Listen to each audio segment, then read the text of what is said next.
Chapter 81, Victory Celebration Party 1. Isang kumikinang na gabi. Please subscribe, like and share po, thank you. And also please donate po kahit magkano lang basta galing sa puso. Maririnig ang maliwanag at masasayang musika mula sa permanenteng tirahan ni Lamer. Ito ay dahil ang piging ay gaganapin sa bulwagan ng tirahan, na kamakailan lamang ay naayos. Ang piging ay ginanap upang parangalan ang tagumpay ng labanan sa teritoryo na nangyari isang buwan na ang nakalipas. Ang mga maharlika, ang mga kabalyero, mga mangangalakal, mga iskolar, mga pari at iba pa.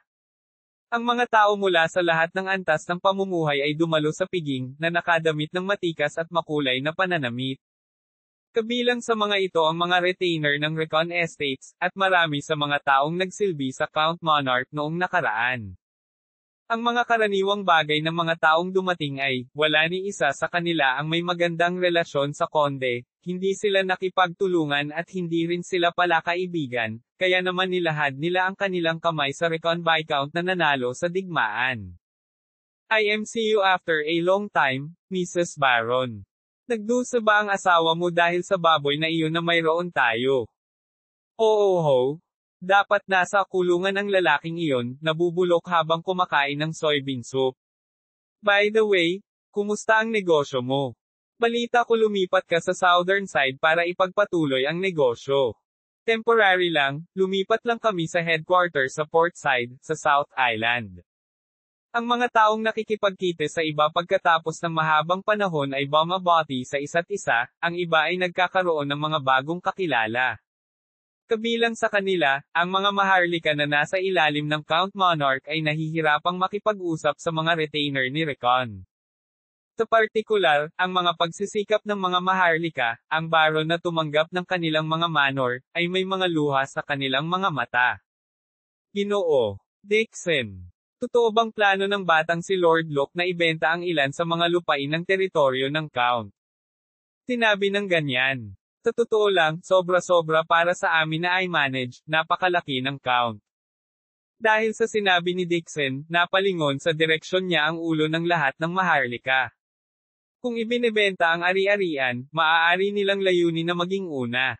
Ang hindi pagkakaroon ng buong ari-arian ay kapareho ng hindi pagiging Panginoon. Kahit na may titulong baron, ang baron na tinawag bilang emperor at ang baron na tinawag bilang prinsipe ay may pagkakaiba pa rin, at sila ay ganap na naiiba. Ang emperador ng baron ay magiging katulad ng isang subordinate ng Panginoon, at ang prinsipe ay magiging isang tulad ng isang kabalyero. Kaya't ang huli ay walang karapatan na tanungin ang emperador para sa kanyang mga plano kapag ang aktwal na Panginoon ng lupain ay natalo, walang garantiya ng pagpapadala ng ari-arian. Well, kung gayon hindi ba't nasa Panginoon ang kanyang singsing, na kailangan para sa pagpapanotaryo ng pagbebenta ng mga lupa? Ang singsing ni Count Monarch ay makakasama niya habang siya ay tumakas. Ang singsing ng konde ay natagpuan sa kwarto. So, walang problema. Ang katotohanan ay, ang singsing ay kinuha ang layo mula sa patay na katawan ng Count, gayunpaman, Dixon ay walang ideya tungkol dito. Ang pagkamatay ni Count Monarch ay isang lihim na iilan lamang kasama sina Locke, Rogers, at iba pa ang nakakaalam. At gaya ng sinabi ni Dixon na walang mali sa notaryo, hindi napigilan ng mga maharlika ang umiyak. Matuto pa. Paano na? Ang aming pamilya ay naging mga retainer sa konde dahil sa kaugnayan ng ninuno sa kanya, hindi dahil pinaburan namin ang bilang sa anumang paraan. Bueno, ang desisyon ay gagawin ng batang Panginoon. Hindi ako makapaniwala pero, ipapadala ko ang panganay ko sa Recon Estate. Ang kanyang mga kasanayan sa eskrima ay hindi ganoon kahusay, ngunit siya ay nag-aral ng edukasyong militar at emperor affairs. Kunin mo siya at sanayin mo siya. Maraming mga pakiusap na nagaganap sa buong banquet hall. Walang dahilan para salungatin nila si Lucas, na may singsing ng Panginoon, na nagsasaad na siya ang Panginoon sa digmaan, at pag-aari niya ang buong rehiyon ng konde, at wala silang lakas o ang mga gigant na maghimagsik, laban kay Recon, na nakatanggap lamang ng kapangyarihan ng Count. Habang pinapanood ang eksena, ngumiti si Knight Rogers. Malamang nagagawa ang batang Panginoon ng isang bagay na hindi inaasahan. Hindi kailangang ibenta ang teritoryong pagmamayari ng Count kung makikipagtulungan lamang ang mga tao sa Batang Panginoon. Ang dahilan kung bakit niya gustong ibenta ang teritoryo ay nagmula sa pag-iisip na hindi nila mapapamahalaan kung sumiklab ang isang rebelyon. Ngunit hindi magkakaroon ng sitwasyon kung saan hindi rin tayo magbebenta ng isang lupa. Itatapon ang mga lugar ng Baron Goth, kasama ang iba pang nakakulong, o ang mga tumakas tulad ni Cain. Ang sariling puwersa ni Rickon ay hindi sapat upang magpadala ng mga bagong opisyal sa bagong lupain. Luke de Rickon, ang may-ari ng Rickon Viscount, at Princess Reina Petrovna Kirillov ng Volga. Nang maging maliwanag ang kapaligiran, tumunog ang kampana at dumating na ang anunsyo. Lahat ng mga maharlika na nakikipag-usap sa iba ay napalingon sa pinto. Bumukas ang pinto ng malaking banquet hall, at sumabay si Luke kay Reina na nakayakap ang kanilang mga braso sa isa't isa. Si Luke, na nakasuot ng mahigpit na banquet dress, habang si Reina, na nakasuot ng antik at eleganteng damit, ay natural na natural. Ang binatang ito ay ang ina po ng mandirigmang Rickon. Unlike the Rumors, very dignified siya. Sino yan? Nakasaad na mahina siya tulad ng isang babae. Ang mga nakakita kay Luke sa unang pagkakataon ay natarante ng makakita ng kakaiba sa kung anong impormasyon ang mayroon sila. Sa labanan na kanyang napanalunan, ito ay kinuha bilang kawalan ng kakayahan ni Cain upang maging handa ng maaga at ang kapabayaan ng monarch.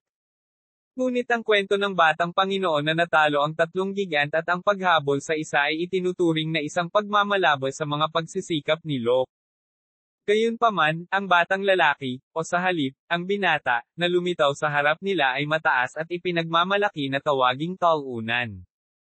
Bilang karagdagan, ang mga haka-haka na sila ay lumipad sa labas ng bintana, at ang presensya ay naramdaman na mas malakas. Karamihan sa mga tao ay labis na nalulula sa lalaki, at walang kamalay-malay na yumuko sa kanya sa sandaling sila ay pumasok. Ang mga retainer ni Rickon na nakasaksi nito ay hindi maiwasang magmukhang napakasaya. Nang makita ni Luke ang atensyon ng lahat sa kanya, ibinuka niya ang kanyang bibig. Salamat sa pagtugon sa aking imbitasyon. At gayon din sa mga pumunta rito na may layunin.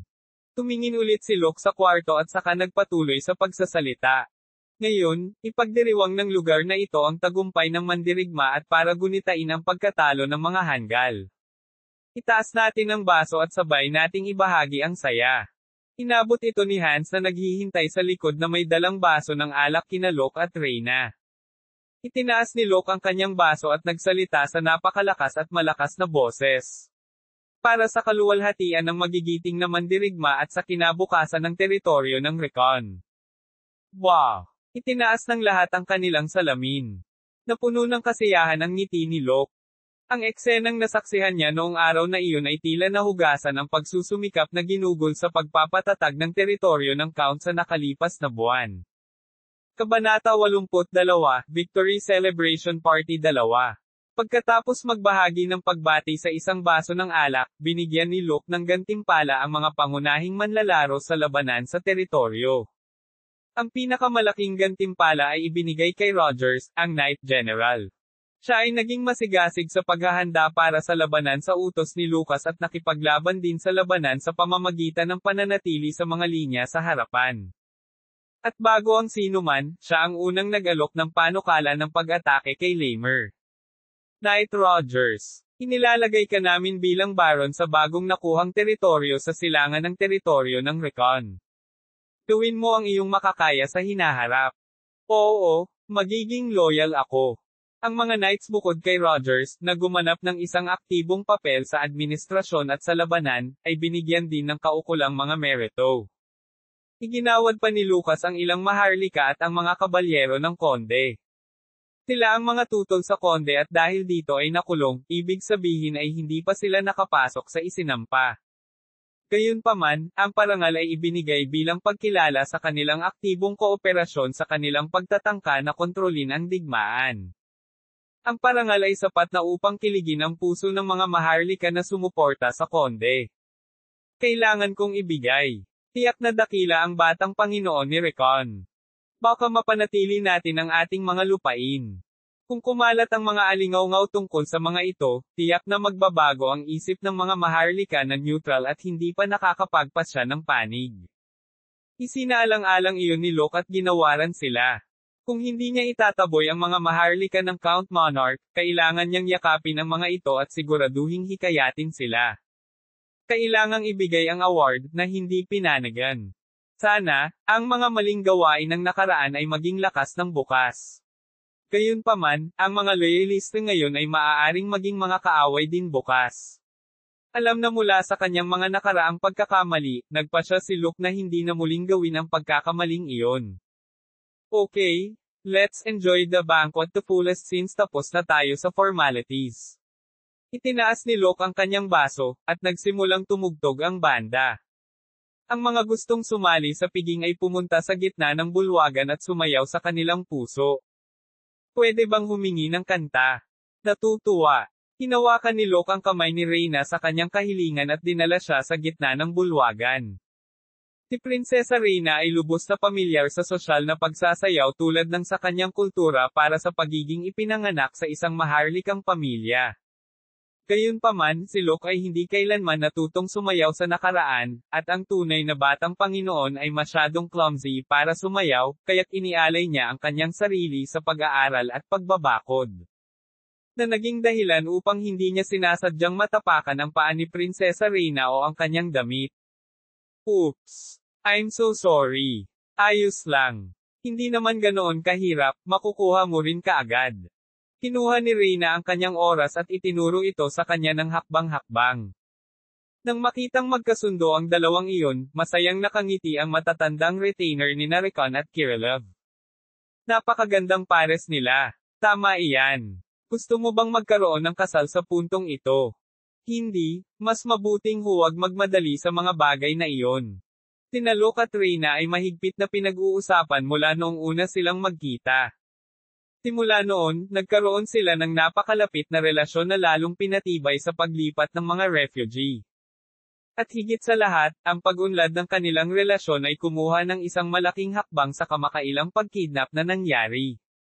Nang ang mga madilim na duwende, na tinanong ng Republika ng Volga, ay inagaw si Prinsesa Reyna, sinundan sila ni Locke ng mag-isa at iniligtas ang prinsesa. Lalong nagpapasalamat si Reyna kay Locke kaya napayakap ito sa kanya. Malaki rin ang pakiramdam ni Locke kay Reyna nang makita siya at naiintindihan niya ito mula sa mga araw niya bilang Saemon. Siya ay nakiramay sa kanya at sa kanyang damdamin. Itinuring niya ngayon na siya ang kanyang pagkakatawang tao, hindi lamang isang babae tulad ni Katerina. Dahil dito, naging palakaibigan din ang tono niya. Anong ginagawa ni Sebastian ngayon? Tanong ni Reyna habang nakaakbay kay Locke. Sa nangyaring pagkidnap, nalaman niya na si Locke ay maaaring magpatawag ng mga demonyo. At mas naging curious siya sa mga demonyo na parang hindi naman sila nakakatakot kundi cute, tapat at masunurin. Siya ay tapat na kumikilos tulad ng isang pusa. Lumingon si Reyna sa lugar kung saan nakatingin si Locke. Nakita niya ang isang cute na baby cat na nakaupo.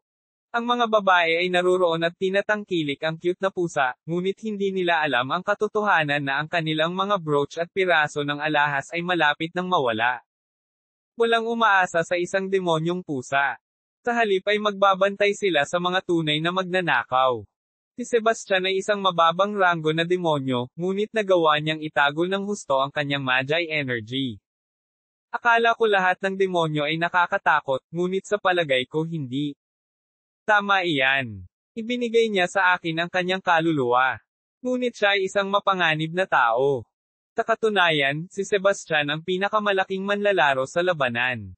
Hindi lang sapat na nilason niya ang hukbo ng Monarch na naging imposible para sa kanila na lumaban, ngunit inalis din niya ang Gulu God, core, ng kanilang mga gigan, na nagambag ng malaki sa biglaang pag-atake ng Rickon.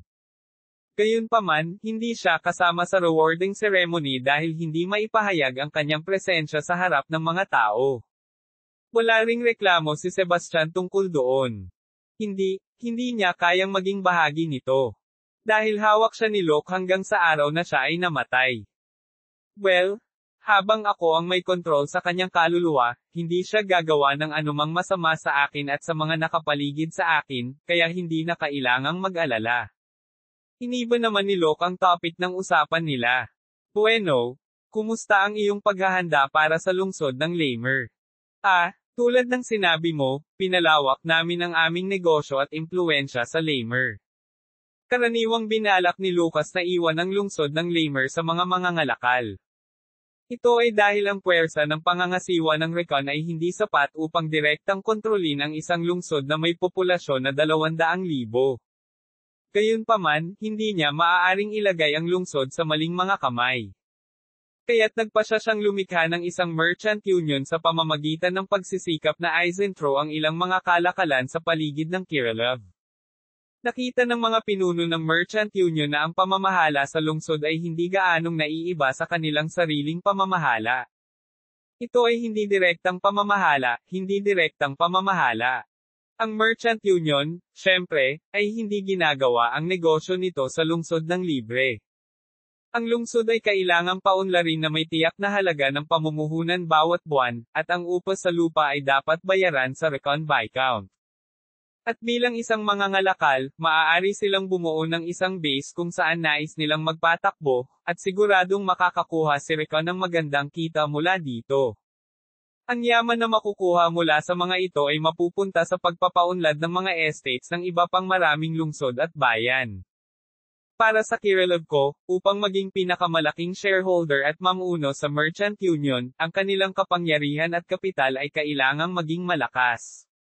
Upang makamit ang ganoong layunin, pinondohan ni Locke ang ilan sa mga pondong kinuha mula kay Monarch habang ipinagkatiwala sa kanya ang ilang negosyo, kabilang ang Gigants, Arena at Southern Trade Fair. Ito ang pinangangasiwaan ng Baron, si Goth, sa ngalan ng Count. Si Goth ay lihim na nagnakaw ng mga pondo mula sa kanila at nakaipon ng maraming pera para sa kanyang sarili. Nakuha nila ang lahat ng impormasyong iyon pagkatapos siyang pahirapan ni Victor sa mga silid na may isang club. Iniwan ni Locke ang lahat ng slush fund kay Reyna. Hindi rin sila nagawang pamahalaan ni Dixon, ang finance officer. Gayunpaman, iba ito para kay Reyna dahil sa kanyang mga matatandang lalaki. Dahil sila ang namamahala sa sambahayan noon, tila hindi sila nahihirapan sa pagtaas ng negosyo. Ginamit ng mabuti ang pera na pinondohan ni Locke, binago nila ang mga empleyado ng bawat negosyo at kumuha ng mga bagong talento. Nagbukas din sila ng mga sangay ng mga tindahan sa iba't ibang lungsod. Salamat dito, si Kirillov Co. ay lumalaki sa isang malaking bagay sa maikling panahon. Ang mga taong Volga na gumalagala sa teritoryo ay nagsimulang bumalik pagkatapos marinig ang magagandang alingawngaw. Mas maraming tao ang maaaring dumating sa hinaharap. Huwag kang mag-alala at kunin mo na lang sila. Sa halip, kailangan mo silang bigyang pansin. Noong panahon ng Count Monarch, sila ay mga refugee na tinatrato bilang mga outcast, ngunit ngayon, magkakaroon sila ng ibang posisyon sa lipunan. As a result of what happened to them in the past, do you think may mga riot? Hindi natin kailangang alalahanin iyon. Maging Volga refugee o residente ng Lamer, lahat ay tretuhin ng pantay sa Recon Estate. Siguradong matalino siyang babae. Noong una, akala niya ay isa lang itong magandang muwang na babae na kamukha ni Katerina. Gayunpaman, si Reyna ay nagmula sa isang maharlikang pamilya at may malaking kaalaman tungkol sa administrasyon at kaalaman sa politika. Dati, wala silang kapangyarihan at pera para magampanan ng maayos ang kanilang mga tungkulin. Ang kanyang mga talento ay nakakaintriga, at nagtiwala si Locke na bubuo siya ng tiwala sa pagitan nila at tutulong sa pagpapabagsak sa pamilya ng Baroque Imperial at alisin ang Veritas Magic Tower. Hindi nagustuhan ni Locke si Reyna dahil lang nasabi nito ang nakaraan niya. Nagustuhan niya ito dahil lagi siyang tutulungan nito sa bawat gawaing gagawin niya. Siguradong maswerte ako na nakilala ko ang isang tulad mo. Ako dapat ang magsasabi niyan. Habang nagkakasiyahan sila sa masiglang pag-uusap, natapos na ang kantang ni-request nila. Lumapit sa kanila si Hans na may seryosong tingin. Ano ito? Dumating na ang mga ambasador mula sa matataas na maharlika. Sinabihan ako na may sasabihin sila sa iyo. Urgent ba ito? Mukhang ganito. Sandaling inayos ni Lucas ang kanyang pag-iisip at pagkatapos ay nagpa siya na maging sugo ng mga maharlika. Nasaan ang mga ambasador? Naghihintay sila sa lobby room. Nagpasya si Locke na lumayo kay Reyna at tumungo sa lobby. Habang siya ay umalis sa bulwagan ng natural hanggat maaari, walang sinuman sa bulwagan ng bangkot ang nakakaalam na nawawala ang pangunahing tauhan. Chapter 83, Victory Celebration Party 3. Ako si Baron Aaron De Bazo. Inutusan ako ni Sir Marky Meyers. Pagpasok ni Locke sa lobby room, bumangon ang isang medyo may edad na lalaki sa kanyang upuan at yumuko. Isang subordinate ng Meyers. Hindi tuwirang sinabi ni Locke, pero masama ang kutob ni Locke kay Aaron. Matuto pa. Si Reyna, na nagsisikap na iligtas ang mga refugee noon, ay pagod at nahimatay sa harap mismo ng tirahan ni Marky Meyers. Ito ay dahil sa pampulitikang posisyon na hawak niya, at ito ay naiintindihan. Gayunpaman, hindi nagustuhan ni Locke ang paraan ng pakikitungo niya sa isang babaeng walang kapangyarihan. Para saan ka nagpunta dito? Una sa lahat, binabati kita sa iyong tagumpay sa teritoryo. Si Count Monarch ay isa sa mga imperial na maharlika na hinahamak. At sa gayon, lubos kaming nalulugod na ang dakilang inapo ni Recon, ang batang Panginoon, ay nanalo. Ang huli na pagbati. Mahigit isang buwan na ang nakalipas mula nang matapos ang labanan nila ni Count Monarch. Ang lahat ng maliliit na Panginoon ay nagpadala ng kanilang mga pagbati ng napakabilis pagkatapos ng insidente. Ngunit ang mga taong ito ay ipinadala lamang ito ngayon. Kahit na siya ay isa sa tatlong pangunahing maharlika, ang gayong pag-uugali ay hindi maituturing na anumang bagay maliban sa purong pagmamataas. Ito ay isang uri ng pagkilos na nagsiwalat ng kanilang mga pangil. Matuto pa, isang karangalan na batiin ni Marky. Oo, at pinabilis ng ating Panginoon na ihatid ito sa iyo, isang masahe. Isang mensahe, ano kaya iyon? Mahuhulaan ni Locke kung tungkol saan iyon pero nagpasya siyang manahimik na parang ewan. At si Aaron, na may ekspresyon ng tiyak na wala siyang ideya, sinabi. Marahil ay padadalhan ng Emperor ang batang Panginoon ng isang liham ng pagbati, sa palagay namin. At gayon, tila may kaugnayan ito sa opisina ng Imperial at sa digmaan. Ito ay medyo inaasahan, na nakikinig sa kung ano ang sasabihin ni Aaron, si Emperor Rudolph ay tila isang napakapalihim, masamang tao. Para sa Emperor na magpadala ng isang liham ng pagbati ay marahil ay dahil sa collateral na hawak nila, ang miyembro ng pamilya, at nakita na lamang nila ang kamag-anak ng Emperor, ang nakaraang Lord Monarch na tinatangay ng hangin sa timog. Tiyak na iba ang gusto niyang pag-usapan. Matuto pa. Nakinig lang si Locke sa sinabi niya, at ipinagpatuloy ni Aaron ang paghatid ng impormasyon na mayroon siya. Nalaman ng aming mga maharlika na ang liham, na ipapadala sa batang Panginoon, ay magbibigay sa kanya ng titulo at magtatalaga sa kanya bilang Panginoon. Gayunpaman, mayroon ding isa pang pahayag na lubos niyang pinahahalagahan kung ang batang Panginoon ay gaganapin ang papel sa militar upang patunayan ang kanyang mga kakayahan sa Imperial Army. Iyon. Si Hans, na nakatayo sa likuran ni Locke, ay hindi napigilan ang sarili. Ang batang Panginoon ay kukuha ng kanyang titulo bilang isang Panginoon, ngunit ang ibang bahagi ng liham ay medyo mahirap. Ang pagpasok sa hukbong Imperial ay nangangahulugan ng paglilingkod sa militar. Ang mga kabataang maharlika ay kailangang magpatala sa hukbo, upang magampanan nila ang kanilang tungkulin at mabigyan ng karangalan ang kanilang pamilya. Gayunpaman, hindi iyon katanggap-tanggap para sa pamilyang Recon. Hindi dahil sa relasyon nila ng Imperial family. Si Locke ang nag-iisang tagapagmana ng Recon bloodline. Isa pa, hindi pa siya kasal, kaya hindi maipapasa ang kanyang posisyon dahil walang supling si Locke. At ang pagkilos ng paghiling kay Locke na magsagawa ng serbisyo militar ay mukhang sinadya. Sa ngayon, ang Baroque Empire ay madalas na nasa hangganan ng mga hindi pagkakaunawaan sa Bulgar Republic o ang Holy Artenian. At sa panahon ng mga salungatan, ang mga normal na tao, pati na rin ang mga maharlika, ay madalas na namamatay sa labanan doon. Sa madaling salita, balak nilang sirain ang nag-iisang tagapagmana ni Recon. Sinasabi sa sulat na ang sugol ng emperador ay direktang darating. Huli na para pigilan sila dahil malamang nasa kalahati na sila, darating na sila sa susunod na linggo. Hindi napigilan ni Hans ang pagkaim ng mga kamay dahil sa galit. Kinailangan ng humigit kumulang 100 taon para lumaganap at umunlad ang Recon mula sa kanilang walang pag-unlad na yugto, ngunit ngayon ay nais nilang itigil iyon. Unlike Hans, kalmado lang si Locke. At bakit sasabihin sa akin ang tungkol sa bagay na iyon? Sa tanong ni Locke, ngumiti si Aaron at sumagot. Maaari mong ilagay ang iyong kamay sa tagiliran namin ng Maharlika. Ang serbisyo militar mismo ay napakahirap pigilan. Gayunpaman, posible na pigilan kang mailagay sa mga frontline. Kaya gusto mo akong sumali sa Maharlika. Iyon ang kondisyon, ngunit may iba pang mga bagay.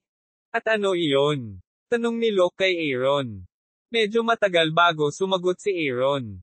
Narinig namin na ang batang Panginoon ay nagbebenta ng ilan sa mga lugar ng Count na kinita sa digmaan. At gayon, tinusubukan ko lamang na pangasiwaan ang rehiyon na kayang-kaya nating pangalagaan. Tinadya ni Locke na ipahayag ang mga katotohanan ng sitwasyon. Ang ideya ay ibenta ang mga ito sa pinakamamahal na paraan, at tulad ng inaasahan, ang mga kalapit na Panginoon ay nakikipaglaban sa iba at hinihiling na ibenta ang lupa sa kanila. Pakilipat sa silangang bahagi ng Ilog Nere sa aming marquee. Ano? Bulalas ni Hans. Ang silangang bahagi ng Ilog Nere ay isang napakalaking lugar at kalahati nito ay kabilang sa nakaraang count. Bukod dito, ito ay matatagpuan sa silangang bahagi ng ilog ng Lamer-Shimazer. Hindi siya nakapulot ng kutsilyo, ngunit ito ay tulad ng isang matalinong pagnanakaw. Medyo napailing si Locke pero tinanong niya si Aaron. Sigurado ka ba dyan? Hindi ba masyadong marami ang lupa para pamunuan pa rin? At para sa teritoryong ibinigay sa amin, bibigyan ka namin ng ligtas na serbisyo militar. Nakangiti si Aaron habang sinasabi iyon. Hindi mapigilan ni Aaron ang mapangiti dahil tiwala siyang tiyak na tatanggapin ni Locke ang kanyang kahilingan. Sige, pag-iisipan namin ito at makikipag-ugnayan sa iyo. Taliwas sa inaasahan niya na matatanggap agad ito ni Locke, naantala ni Locke ang sagot niya na nagpawi ng ngiti sa mukha ni Aaron. Young Lord, walang gaanong oras. Kailangan mong mag-isip ng mabilis at magdesisyon ngayon. Ang isang mabilis na desisyon ay hindi kinakailangang tama. Mangyaring pumunta ngayon. At salamat sa Marquis sa pagbibigay sa akin ng paunang abiso. Doon natapos ang usapan. Iniwan ni Locke ang naguguluhan na si Aaron sa lobby at bumalik sa banquet hall. Young Lord, ano ang gagawin mo? Wala akong intensyon na sundin ang panukala ni Marquis Meyers. Mas mabuti sana kung gumawa ng panukala ang Marquis tungkol sa pagpapawalang bisa ng digmaan at pagsuko sa konde. Tumingin si Hans kay Locke at tumango, ngunit hindi niya maiwasang magtanong sa batang Panginoon. Mayroon bang magandang paraan para maiwasan ang serbisyo militar na iyon? Kung sila ay masyadong may sakit o masyadong nasugatan upang lumaban, ang kanilang serbisyo sa militar ay maaaring ipagpaliban o kung sila ay mapalad, maaari silang maging exempted mula dito. Ngunit para sa mga Maharlika, na pinahahalagahan ang gayong mga gawain dahil ito ay nagbigay ng karangalan at dignidad sa kanilang mga pamilya, ang gayong gawain ay itinuturing na duwag at nakakahiya. At ang kahihiyan ay magiging mas malaki para kay Locke dahil siya ay isang inapo ng mandirigmang Recon. Ngunit dahil ako ang batang Panginoon, kailangan kong gumawa ng makatutuhanang desisyon. Sinubukan ni Locke na putulin ang kanyang relasyon sa kanyang mga ninuno. Ang kanyang pagkilos ay tiyak na maituturing na pagkawala ng reputasyon. Siguradong susuportahan ni Hans si Locke kung gagawin niya ang ganoong desisyon. Masisira ang dangal at dignidad ng pamilya. Gayunpaman, mas mabuti iyon kaysa ipagsapalaran ang buhay ng nag-iisang tagapagmana ni Recon. Ibang paraan. Kailangan bang isipin iyon? Pupunta na yung iba, pupunta rin ako. Pupunta ka rin ba talaga? Ano ang iisipin ng iba kung ang inapo ng isang matapang na mandirigma ay kumikilos na parang duwag? Iyan ba talaga ang nag-aalala sa iyo? Hindi mo ba nakita ang kakayahan ko? Ito ay hindi isang malaking deal, kaya hindi na kailangang pag-usapan pa ito. Pumasok si Locke sa banquet room at nakipagsaya kay Reyna. Hindi napigilan ni Hans na magmukhang bigo nang makita ang batang Panginoon. Ano bang iniisip mo? Ilang beses na niyang naisip ang parehong tanong, ngunit ang tanong na iyon ay mas ikinadismayan niya ngayon kaysa dati. Matapos magpakawala ng mahabang buntong hininga, nawala ang malalim na kunot sa noo ni Hans. Chapter 84, Victory Celebration Party 4. Kinabukasan, matapos marinig ang mga alingaw-ngaw na kukunin si Locke para sa serbisyo militar, ang mga retainer ay sumugod sa butler, ang silid ni Hans. Nag-aalala sila na may nangyayari, o kailangan nilang suriin kay Hans ang tungkol sa lumabas na impormasyon tungkol sa pamilya ng Imperial at ang kanilang saloobin dahil sa resulta ng digmaan. Kung 17 pa siya, hindi siya madraft. Nasaan ang ganyang batas? Ito ay tiyak na kanilang gawa upang subukan at putulin ang dugo ng mandirigma. Learn more. Kahit pagkatapos ng 500 taon, hindi nagbabago ang palihim na lahi na iyon. Habang halos lumuluha na ang lahat, bumukas si Knight General Rogers at mahinahong nagsalita. Kailangan nating gumawa ng ilang hakbang bago dumating dito ang sugol ng emperador. Isang kontrahakbang, mayroon bang anumang naaangkop na hakbang na maaaring gawin sa ganoong sitwasyon? Nang tanungin ng butler na si Hans, si Rogers na kumikinang ang mga mata ay sinabi sa kanila kung ano ang iniisip niya. Ang ari-arian na nagdurusa mula sa isang epidemya, ay hindi maaaring i-draft. Ito ay dahil nag-aalala sila tungkol sa sakit na kumakalat sa iba pang mga sundalo. Kaya, at para sa isang epidemya na dumating. Hindi ba't magiging napaka-kontrobersyal kung ang mga tao at ang batang Panginoon ay magkasakit sa mismong oras na makarating dito ang sugo? Kung gayon, paano kung sabihin na ang Panginoon ay nasugatan habang nangangaso? Tanong ni Rogers. Ngunit, ang mga pagdududa sa ulo ng sugo ay mahirap burahin. Higit sa lahat, handang tanggapin ng ating Panginoon ang kanyang kahilingan sa serbisyo militar. Hindi nila alam kung ano ang iniisip ni Locke, ngunit alam nila na si Locke ay magsisilbing marangal na inapo ng isang mandirigma. Pagkagising mula sa aksidente, ayaw niyang maikumpara sa kanyang nuno at mandirigma, hindi nila maintindihan kung bakit bigla niyang naisip ang dangal ng pamilya. Matuto pa, hindi natin siya pwedeng pabayaan dahil gusto niya. Bakit kailangan natin? Kailangan niyang manatili. Kahit na ang ibig sabihin nito ay kailangan kong ibagsak ang kanyang mga paa sa pamamagitan ng lakas. Panipi. Kung ang mga paa ng Panginoon ay nabali, kung gayon ay hindi magkakaroon ng draft mula sa serbisyo militar. Si Rogers ay napakatapat kay Locke, ngunit siya ay matako gaya ng lahat sila ay nais na manatili siya. Kahit gaano pa karaming ideya ang gamitin, kaunting oras lang ang makukuha natin at hindi siya tuluyang ma-exempt sa serbisyo militar. Magkasakit man siya, o mabali ang kanyang mga paa, sa kalaunan ay madraft siya. Sa sinabi ni Hans, nagtaas ng kamay si Marian. Kung ganoon, bakit hindi natin siya pakasalan ng maaga? Pagkatapos ng lahat, sa mga marangal na pamilya, ang maagang pag-aasawa ay karaniwan. Ang ibig mo bang sabihin ay ang bloodline na nagpapatuloy sa isang inapo? Hindi sa tingin ko ito ang pinakamahusay sa mga pagpipilian. Matuto pa. Sa katunayan, ilang beses nang nangyari ang parehong sitwasyon sa loob ng 500 taon sa pamilya. Kung ang tagapagmana ng pamilya ay bata pa at walang asawa, siya ay ikakasal ng maaga sa isang babae ng isang marangal na pamilya o isang anak na babae ng mga retainer at pupunta para sa militar. Well, mayroon bang angkop na kasosyo? Tiyak na Prinsesa Reyna.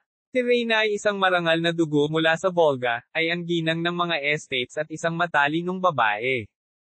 Higit pa rito, pagkatapos ng pagkidnap kay Reyna, si Locke ay naging napaka-friendly sa kanya. Iyon ay sinabi, hindi na kailangang magmadali, gayunpaman, ang mga oldest ng Recon at Volga ay desperadong sinusubukang ipasok ang dalawang iyon sa isang opisyal na relasyon. Nakasaad din sa batas na ang mga bagong kasal na maharlika ay maaaring ipagpaliban ang mga serbisyo ng hindi bababa sa 1 taon. Paano kung gumawa tayo ng isang bagay na kapaki-pakinabang sa halip na mag-isip tungkol sa mga walang kwentang bagay? Tanong ni Locke. The time that they were discussing, Locke entered the room. At sa sandaling iyon, ang lahat ng mga retainer ay parang pause ang nahuli sa akto ng pagnanakaw ng isda. Hinahanap ko kung saan nagpunta ang lahat at narito kayong lahat. General Rogers. Oo, batang Panginoon. Mukha ba akong underachiever sa paningin mo? Sa tingin mo ba ay sasabak ako sa isang labanan at mamamatay na lang? Iyon, hindi. Maraming bagay ang kailangang pinuhin sa mga kasanayan ni Luke sa pagbabakod, ngunit mas mahusay siya kaysa sa mga kaedad niya. Naipahayag niya ang aura at marunong siyang gumamit ng mahika ng mahusay.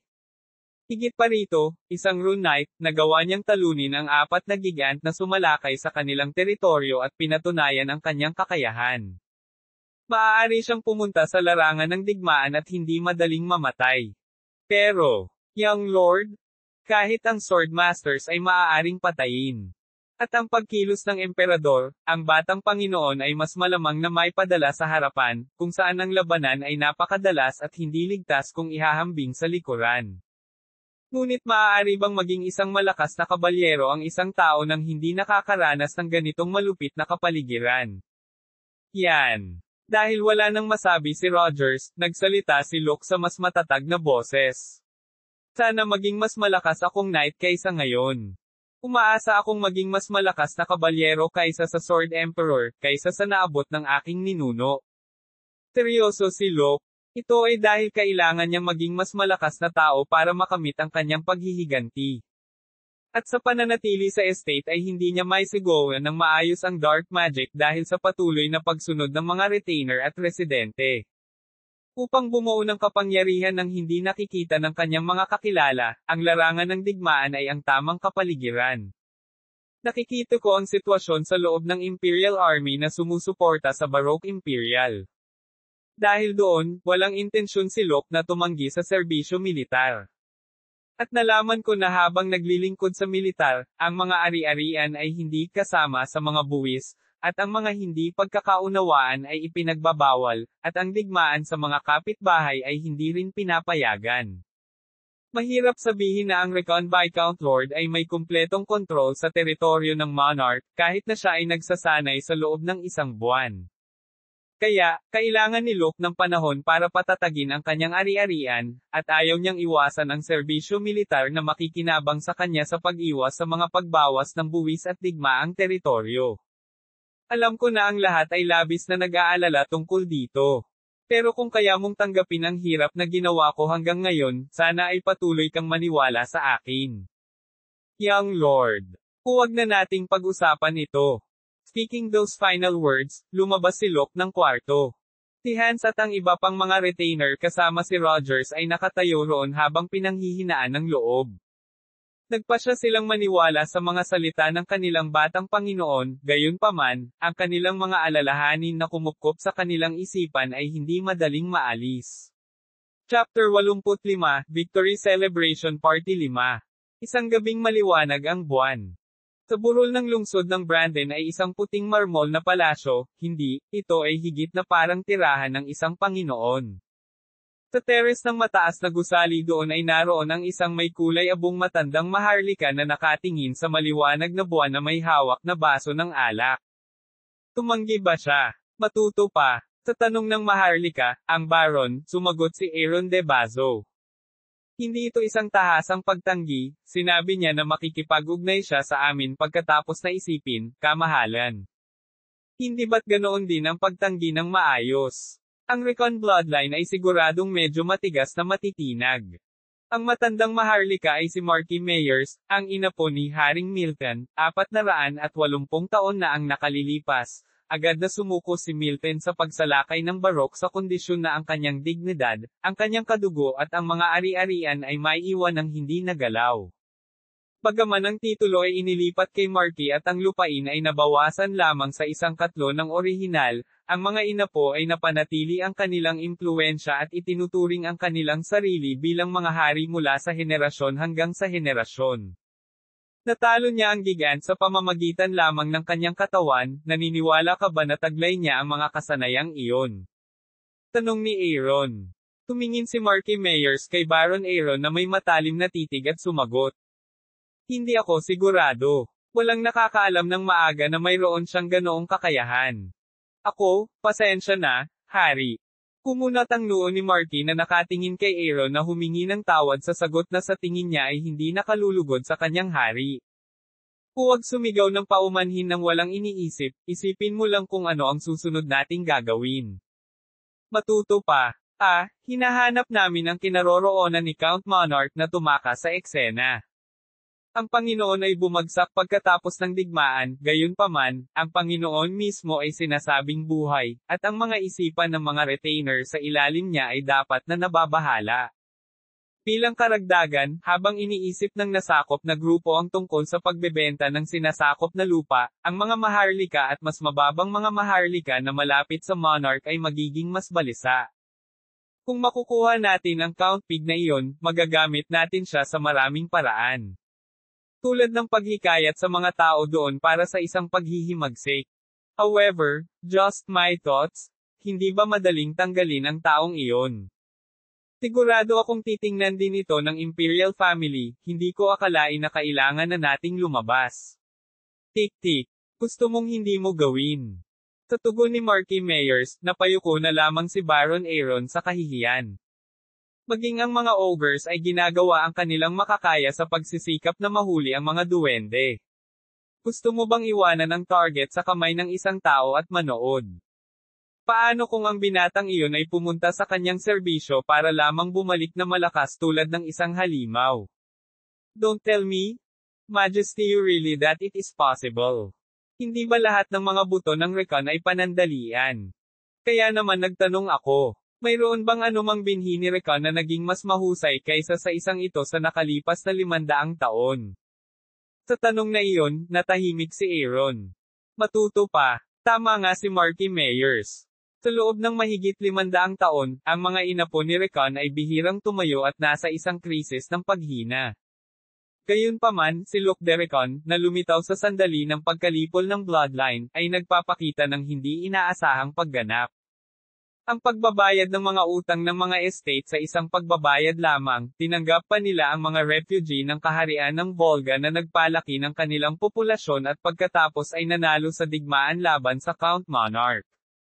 Ipinakita rin niya ang kakayahan bilang isang destroyer, habang tinatalo ang Gigants gamit ang kanyang hubad na katawan. Ito ay hindi makatwira na ang Recon Estates ay pakiramdam nasa sabik sa balita ng Return of the Warrior Recon. Dapat laging bunutin ang mga damo bago pa lumaki at lumaki. Kahit na malinaw ang pagkakahawak natin sa timog, kailangan nating alisin ang taong iyon, sabi ni Meyers. Kamahalan, iwan mo sa akin ang pamamahala niyan. Pagkatapos ng pakikipag-usap na iyon kay Marky, isang magaspang na boses ang nagmula sa likod ng kurtina, isang lalaki ang lumitaw. Isang matibay na katawan na may buong baluti ng kabalyero. Siya nga. Nagulat si Aaron nang makita kung sino ang knight. Siya mismo si Cain. Ang taong nanguna sa hukbo ng Count Monarch sa labanan na nasira ng Recon at nagdusa ng malaking kawalan bilang kapalit. Mayroong ilang mga kasabihan na siya ay tumakas, ngunit walang sino man ang nag-iisip na si Marky Meyers ang siyang sisilong sa kanya. Kailangan mo rin ng pagkakataong mabawi ang iyong nawalang karangalan. Habang nakangiting tanong ni Meyers, lumuhad si Cain na hinawakan ang kanyang ulo sa marmol na sahig. Maniwala ka sa akin at bigyan mo ako ng pagkakataon. Oo, kailangan kong maniwala sa mga kakayahan ng High Expert Knight. Nang tanggapin ni Marky Meyers ang kahilingan, muling pinunan niya ng alak ang kanyang walang laman na baso. Ang alak sa baso ay matingkad na pula, sapat na upang ipaalala sa isang tao ang dugo ng tao. Upang maalis ang ninakaw na teritoryo, kailangan mong alisin ang lahat ng mga bagay na naruroon. Maging ito ay ang Recon o ang Baroque Imperial. Inaasahan ang araw kung kailan siya ang magiging totoo at tunay na hari, nag-toast si Marky Meyers sa kanyang sarili. Chapter 86, Receiving the Enlistment Request 1. Sa kapatagan sa hilaga ng Recon Manor. Ang lupain kung saan hindi umaagos ang tubig ng mga ilog. Ang lupang matagal nang inabandona at naging kaparangan. 4 na bagong bayan ang naitayo sa gayong tigang na hilagang kapatagan. Ang mga bayan ay itinayo para sa mga refugee ng Volga upang manirahan. Learn more. Natuwa ang mga refugee na magkaroon ng ligtas na lugar na matitirahan nila, ngunit nabahala sila sa katotohanang magiging mahirap para sa kanila ang pagsasaka. Sinabi ng batang Panginoon na nakakita siya ng daanan ng tubig, ngunit ang mga refugee ay nag-aatubili na paniwalaan iyon. Nahanap niya ba talaga? Hindi ba napakahirap na gawain iyon? Kung nahanap niya ito ng ganoon kadali, maaaring na-develop na ito. Ngunit si Prinsesa Reyna ay naniniwala sa kanya. Isang araw, nagtipon ang mga refugee upang ipahayag ang kanilang hindi paniniwala at mga inaasahan. Brrrm. Kasabay ng pagyanig ng lupa, tumaas ang isang haligi ng tubig. Matapos maghukay ng 3 araw at 3 gabi, ang pinagmumula ng tubig ay naging isang malaking lawa sa gitna ng 4 na bayan. Ano? Tubig. Ito ay isang tunay na haligi ng tubig. Matuto pa. Ang nasa sabik na mga refugee ay nagmamadaling itinapon ang tubig sa mga bukirin ng mga nayon. Ngunit, ito ba ay talagang tubig sa lupa? Bakit mo natanong? May nakita lang akong came. Kung ito ay tubig sa lupa, kung gayon ay hindi dapat magkaroon ng carp dito. Well, iyon ay maaaring dahil ang tubig sa lupa ay nakabatay sa ilog na dumadaloy sa tabi nito. Ginamit ni Locke ang mga golem at ang mga halimaw upang bumuo ng isang underground channel at hinaila ang tubig mula sa pinakamalapit na tributary ng ilog Ner, na 20 kilometro ang layo. Inilihim ito ni Locke. Nakatingin siya sa malaking lawa na nilikha. Nasa likuran niya ang mga amo at mga halimaw. Mabuti ang ginawa ninyo. Hik. Nakayuko ang mga goblins, kobolds, at orcs. Dahil sa brainwash magic na ginawa ni Locke sa kanila, itinuring nilang si Locke ang ganap na nilalang. Natutuwa silang tanggapin ang kanyang mga papuri. Pumunta ka sa kanluran kasama ang iyong mga karera hanggang sa magpasya akong tawagan ka muli. Saglit, huwag kang tumuntong sa teritoryo ng Recon. Walang balak si Locke na iwanan sila. Pero sa ngayon, wala naman silang maitutulong kaya naman pinapunte niya sila ng medyo malayo. Tumango ang mga alpha ng grupo bilang pagsang-ayon at umatras sa harap ni Locke. Matapos tapusin ang malaking gawain sa paggawa ng isang kanal ng tubig sa lupa, lumipat si Locke sa Panginoon sa pamamagitan ng kanyang kabayo. Thud. Ilagay ang mga brick doon. Ingat. Mag-ingat ka. Ang mga malalaking konstruksyon ay nagaganap sa loob ng 1 buwan sa bakanteng lote sa silangan ng rehiyon ng Manor. Ang pasilidad na iyon ay itinatayo sa ilalim ng direksyon ng pinunong Wizard Mute. Ito ang Magic Tower na ipinagagawa sa kanya ni Locke. Isang hugis at sulok na pyramid, ang pangunahing gusali, ang itinatayo sa gitna. At sa paligid nito, itatayo ang lab, library, at kwarto ng mga wizard. Bilang panimula, itatayo nila ang Magic Tower at gagawin itong katulad ng Hallis Magic Tower sa laki. Sa hinaharap, ang site ay populawaken pa upang makabuo ng isang higanting Magic Tower. Bakit ka naririto, Batang Panginoon? Nang magpakita si Locke sa construction site, nilapitan siya ni Mute at binati. Ang Mute ay gumugugol ng buong araw sa construction site para sa hinaharap na Magic Tower. Ang Magic Tower ay hindi lamang isang gusali. Ang mas mahirap ay ang katotohanan na kailangan nila ng mga tao at maraming mga spellbook upang punan ang arkitektura. Iyon ang dahilan kung bakit nagpunta si Mute upang mag-recruit ng mga freelancing na wizard at mercenaryong wizard na hindi makaayos. Nilaibot pa niya ang estate at tiningnan kung may mga batang may talento sa mahika. Sa kabilang banda, sabik na sabik siyang mangolekta ng mga magic book, spellbooks at materyales na may kaugnayan sa magic na maaaring ibenta sa black market. At para sa gayong tao, may regalo si Locke. Kunin mo ito. Inabot ni Locke kay Mute ang isang malaking box. Ano ito, Batang Panginoon? Ito ay isang spell. Malaking tulong ito sa pagtatayo ng Magic Tower. Pinuksan ni Mute ang box para lang magulat. Ang kahon ay puno ng mga libro sa iba't ibang larangan. Ang bawat isa sa kanila ay para sa mga wizard na higit sa 5 bilog din. Ito, paano ito? Habang sinusubukang magsalita ni Mute dahil sa gulat, ngumiti si Locke.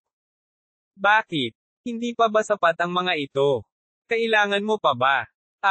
Hindi. Ang mga ito ay sapat na upang maakit ang mga wizard at pagbutihin ang kanilang mga kasanayan. Saan mo nakuha ang mga spellbook na ito?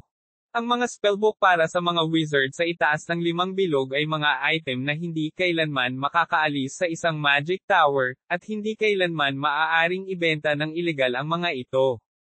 Kung gayon, paano nagawa ng Batang Panginoon na makuha ang kanyang mga kamay sa gayong mahahalagang aklat? Huhuho, baka masaktan ka kapag sinubukan mong malaman. Nainakaw ba niya ang mga ito mula sa nangungunang 10 Magic Tower? Nga pala, may isa pang bagay. Para kay Mute na hindi na makapagsalita, naglabas si Locke ng isang rolled parchment. Ano ito ngayon? Inabot niya ang parchment scroll kay Mute, na hindi maiwasang mamangha. Laking gulat niya nang makita niya ang lahat ng mga lumang libro, ngunit ang bagay na iniabot sa kanya ni Locke sa pagkakataong ito ay hindi man lang may kumpara sa anumang uri ng sorpresa na natamo niya sa kanyang buhay. Alam mo naman na hindi ko masasabi sa iyo kung saan ko nakuha ang mga bagay na ito, di ba? Ito ay para lamang sa iyo. Ang mga libro ay naglalaman ng impormasyon tungkol sa mga elemento ng mahiwagang engineering kasama ang kanilang mga gamit, ang kakanyahan ng mga materyales at iba pa. Ang parchment ay isang bagay na hindi pamilyar sa Mute. Ito ay isang bagay na tila may hawak ng maraming kapangyarihan, ang blueprint ng isang gigant na may pangalang Atlas sa itaas. Oh, nabasag ba talaga niya ang loob ng isang Magic Tower? Nababaliw na si Mute, hindi alam ang mga detalye ng mga regalong ibinigay sa kanya ni Locke. Paulit-ulit niyang sinulyapan si Locke, na ilang beses nang nagbigay sa kanya ng mahahalagang regalo. Salamat, Batang Panginoon. Tiyak na gagawa ako ng isang tore na mamumukod tangi sa buong kontinente. Oo, pero ano ang ipapangalan mo sa Magic Tower? Sa tanong ni Locke, napangiti si Mute. Ito pa rin. Wala akong naisip na magandang pangalan. Upang kunin ang pangalan ng ari-arian, ang iyong mga ninuno ay hindi eksakto ang angkop na mga pangalan para sa mahika. Hindi mangyayari yon. Hinding-hindi magagawa. Nalaman ni Locke na labis na nagmamalasakit si Recon sa kanilang mga tao, ngunit hindi maiwasan ni Locke na maawa kay Recon. Walang intensyon si Locke na ilagay ang pangalan ni Recon sa kanyang ambisyosong Magic Tower. At kung papangalanan natin itong Darkness Magic Tower o Simon Magic Tower, magdudulot ito ng kaguluhan. Gagawin ang pangalang iyon. Tilok sa sarili niyang pag-iisip, tumingin kay Mute at nagtanong. Paano ang Katerina Magic Tower? Katerina.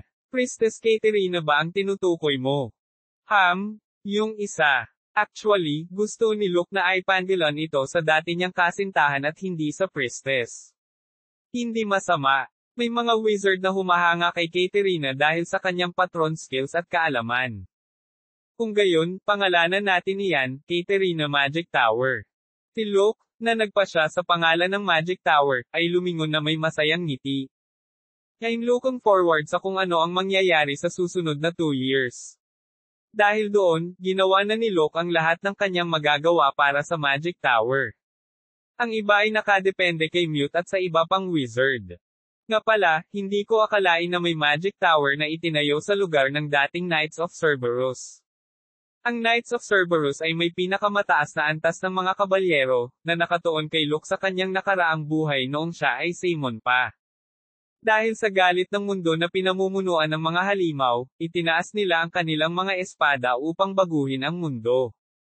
Napakalakas ng kanilang fighting spirit kaya nagpatuloy sila at hindi sumuko kahit na natalo ang Golem Legion at namatay si Simon. Si Locke, na nalaman ng tungkol sa kanilang matinding at nakakataba ng puso, ay bumisita sa lugar kung saan nakipagpunyagi ang Knights of Cerberus at nakilala ang kanilang wakas. Itinaas niya ang isang baso ng alak para sa kanila. Anyway, kung gagawin kong bagong headquarters ang headquarters ng Knights of Cerberus, kung gayon ang mga wizard ay magiging sabik na sumali. Isa pa, ito ay nasa tabi mismo ng mana field ng castle. Ang mana field ay ang punto kung saan nagtitipon ang mana stream o mana waves. Dahil sa mataas na konsentrasyon ng mana, ang mga wizard at ang mga kabalyero na nagsasanay doon ay maaaring lumago sa medyo mabilis na bilis at makamit ang magagandang tagumpay. Ang pinakamataas na mana sa teritoryo ng Recon ay matatagpuan sa Devil King's Castle. Iyon ang dahilan kung bakit ginawa ni Locke ang kanyang mga golem doon noong nakaraan. Ang kanyang punong tanggapan ay nasa kanyang castle, ang Darkness Magic Tower. Nalaman ito ng ilan sa mga retainer. Nagpapanggap lang silang walang alam tungkol dito. Sa kabila ng katotohanan na ang Recon Viscount ay isang maliit na ari-arian, ang bilang ng mga knights doon ay mataas. Ilang swordmaster ang ginawa doon, habang ang ibang mga estate ay mayroong 3 o 4 na expert class knight. Tinanong ni Luke si Rogers kung ito ba ang epekto ng mana field, at ang sagot niya ay, ang mga kabalyero ay magaling dahil sa kanilang mahusay na espada. Mana field, puro ingay lang ang lahat. Ganoon ba? Kung gayon bakit regular na nagsasanay ang lahat sa Devil King's Castle? Iyon ay upang gunitain ang gawain ng. Umiling si Rogers at sumagot habang nahihiya. Tulad ni Hans at Mute na may alam. Sa tuwing nagtatanong si Luke kung saan dapat itayo ang Magic Tower, lahat ay nagrekomenda ng lugar kung saan matatagpuan ang Knight of Cerberus. Kung wala silang kaunting kahihiyan, baka hiniling pa nila kay Luke na itayo ang Magic Tower sa Devil King's Castle. Mas maganda kung magpanggap sila na hindi nila alam. Kung ito ay kilala sa labas ng mundo, kung gayon ang Recon Estate ay matagal nang nawala. Mana Field, isang lugar na biniyayaan ng mana, na tinutukoy din bilang Cursed Land, o Blooded Land. Ito ay dahil, sa nakaraan, ang mga hukbo ay madalas na nakikipaglaban sa isa't isa upang sakupin ang isang mana field. At hanggang ngayon, ang isang katotohanang iyon ay hindi nagbago kahit na matapos ang pagbuo ng magic engineering. Ito ay isang bagay na kailangang itago hanggang sa makipagdigma tayo sa imperyo. Ngunit hindi ko kailangang iwanan ito ng mag-isa dahil sa pag-iingat. Alin ang dahilan kung bakit niya itinayo ang Magic Tower, at sa kastilyo, ang mga mersenaryo ng Kirilov Chambers, na may parehong mga kabalyero ng Recon at Volga ay tumatanggap ng pagsasanay sa militar. Kung mangyayari man ito, makakabuo sila ng isang malakas na puwersa upang labanan ang imperyo kahit na wala na ako. Nag-isip si Luke at pumunta sa bundok ng Rockia kung saan may mga minahan. Hanggang sa umalis siya, wala siyang ibang pagpipilian kundi maglagay ng maraming batayan hanggat maaari. Wala na siyang oras para magpahinga. Chapter 87, Receiving the Enlistment Request 2. King. Ang kaparangan na malapit sa Panginoon. Isang puting gigant na gawa sa bakal ang nagsasanay sa isang 7 metrong lapad na field. Nanonood sa eksena mula sa malapitan ay si Philip, na sumisigaw sa tuwing nakaka-awkward o nakakaistorbo ang galaw ng gigant. Learn more. Bali iyon. Hindi ka ba marunong magbalanse? Magbayad ng higit na pansin sa balanse. Ang iyong mga binti ay naninigas. Gamitin ang mga kasukasuan nito para gumalaw, ito ay magiging mas maayos at natural sa ganoong paraan. Si Luke ang nakikinig sa nanggigigil na iyon at gumagalaw sa puting gigant. Ang gigant ay ang pangunahing tauhan ng modernong panahong pakikidigma. Iyon ang dahilan kung bakit si Luke ay gumugugol ng 2 oras sa isang araw sa pag-aaral kung paano mag-pilot kahit na siya ay abala sa paglalatag ng pundasyon. Kinailangan niyang matutunan kung paano kontrolin ang isang gigant upang siya ay lumaban sa kanyang sarili at pagbutihin ang kanyang mga kasanayan sa kabuuan sa hinaharap. Hindi ito kasing dali ng inaakala ko. Sa simula, hindi niya akalain na magiging ganoon kahirap. Ang gigant ay parang golem, isa na gumagalaw ayon sa mahika ng marionette. At hindi tulad ng mga pangunahing paggalaw ng isang pangga at ng mga kamay at paa, ang kontrol ng mana ang pinakamahalaga kapag nagsasagawa ng mga komplikadong paggalaw. Mula sa pananaw ni Luke, isang wizard, ang kontrol ng mana ay kasing dali ng pagkain ng malamig na sopas. Learn more. Ngunit ang pagkontrol sa isang gigant ay mas mahirap. Madaling gayahin ang mga galaw ng isang golem, ngunit ang mahirap ay ang magsagawa ng mga kinakailangang paggalaw ng fencing. Mga paggalaw na dapat na halos kapareho ng sa katawan ng tao. Sinubukan ni Luke na gumamit ng marionette magic nang hindi sinasabi kay Philip. Gayunpaman, walang gaanong pagkakaiba. Hindi yun. Huwag mo lang subukang gawin ito. Ayusin ang iyong balanse ng maayos at igalaw ang iyong mga braso tulad ng pagbabalanse ng mahusay na kapangyarihan. Balanse ang pinakamahalagang bagay. Nagpatuloy si Luke sa pagsasanay sa kabila ng patuloy na pagmamaktol ni Philip. Pagkaraan ng ilang sandali, natapos niya ang kanyang gigant na pagsasanay. Nahirapan siya sa gigant. Basang-basa ang buong katawan niya sa pawis. Mabuti ang ginawa mo. Shit! Nakakalito na bagay.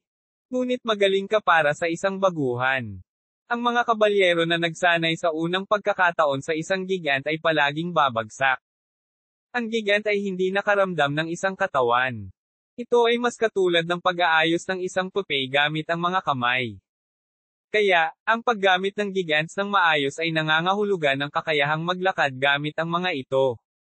Ang mga baguhang rider ay tinawag na baby, dahil kailangan nilang matutunan ang lahat mula sa simula, maging ang paglalakad. Ngunit hindi kailangang tawaging sanggol si Locke sa kabila ng unang pagtatangka niya. Isa siyang natural rider. Nagawa niyang ilipat ng maayos ang gigant at sa loob ng 5 araw, nagawa niyang lumipat sa intermediate course. Ang dahilan kung bakit patuloy siyang inaasar ni Philip ay dahil maayos na ang kalagayan ni Locke. Karagdagan pa, kailangan niyang bigyan ng ganoong atensyon dahil malapit nang magsundalo si Locke. Pagkatapos ng ilang sandali, gawin natin ang ilang fine-tuning. Ang baso ng alak sa kamay ng isang gigant. Tinabi ng mga attendant na wala ng maraming baso ng alak na natitira sa residence. Kung gayon sa palagay ko ang batang Panginoon ay dapat napigilan ang mga ito na masira. Take, mas madaling sabihin kaysa gawin. Kung gayon, gusto mo bang ipakita ko ito sa iyo? Hindi, hayaan mo na lang. Habang nag-uusap sila, mula sa kabilang panig, isang kabalyero na nakasakay sa isang kabayo ang lumapit sa kanila at sinabi ang isang mabilis na ulat tungkol sa sugo. Darating ang sugo ng emperador.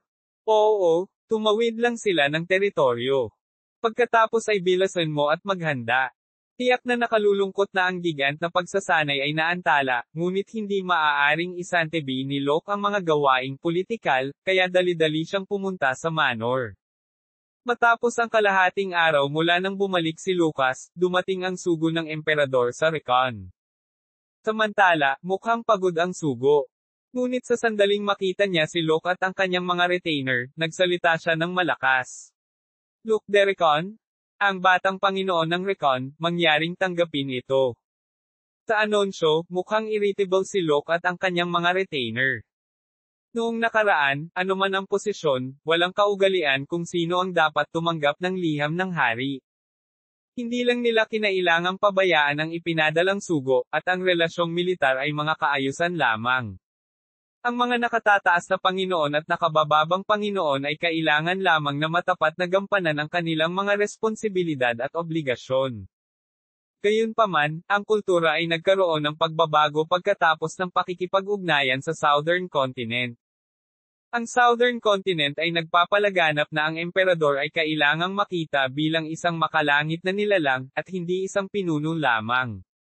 Ituturing siyang anak ng Diyos. Sa kontinente ng Rhodesia, lumitaw ang teoryang ang salita ng hari ay batas. Nagkaroon ng pagbabago sa relasyong militar, at lahat ng bagay na may kaugnayan sa emperador ay itinuturing na sagrado. Sa mismong kadahilanang iyon, si Lucas at ang kanyang mga tagapangasiwa ay napilitang pigilin ang kanilang galit at kumilos ng masunurin sa harap ng sugo na nagdala ng masasamang kasulatan. Nako, hayaan mo muna akong kumilos. Ngunit kapag napalakas ko na ang aking puwersa, ipapayuko ko kayo hanggang sa maramdaman ng aking mga buto ang inyong katapatan. Hindi alam kung ano ang nasa isip ni Locke, naramdaman ng sugo ang pagmamalaki sa kanyang ranggo at binasa ang sulat. Makinig kang mabuti Locke de Recon. Ikaw ang inapo ng dakilang mandirigmang Recon, sa kabila ng mahinang kapangyarihang hawak mo.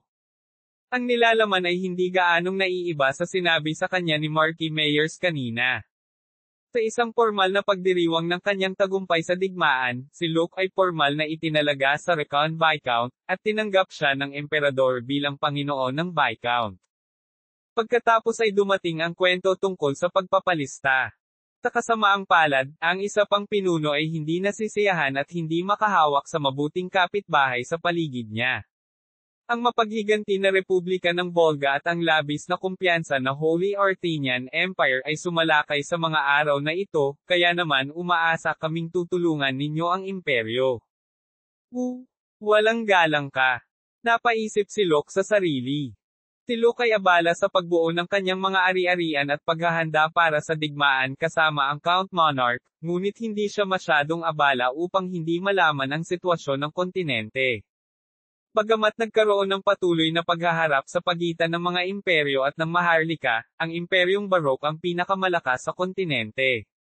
Ang dahilan kung bakit ang Republika ng Volga ay nagdulot ng salungatan sa hangganan ay hindi para sa isang ganap na pagsalakay, ngunit para sa layunin ng pagbawas sa mga iniisip ng Baroque Emperor na sumulong sa kanilang sariling imperyo.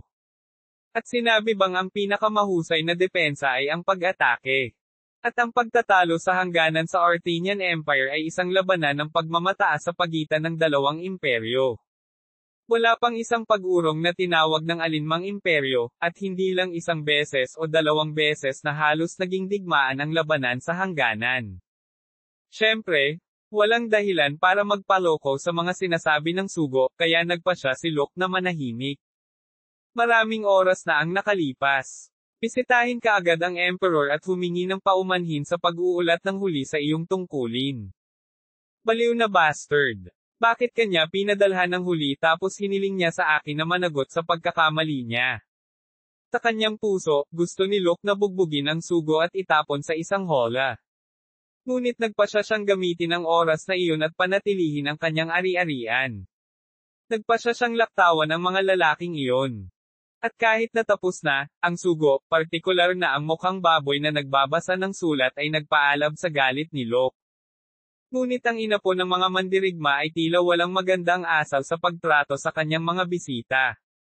Panipi kuwit tandang pananong panipi. Ibinigay ng ibang mga Panginoon ang lahat ng maiisip nila para sa sugo at kalusugan ng sugo na nanggaling sa malayo. Napasimangot ang mga retainer sa sinabi ng sugo na humingi ng suhol at libangan.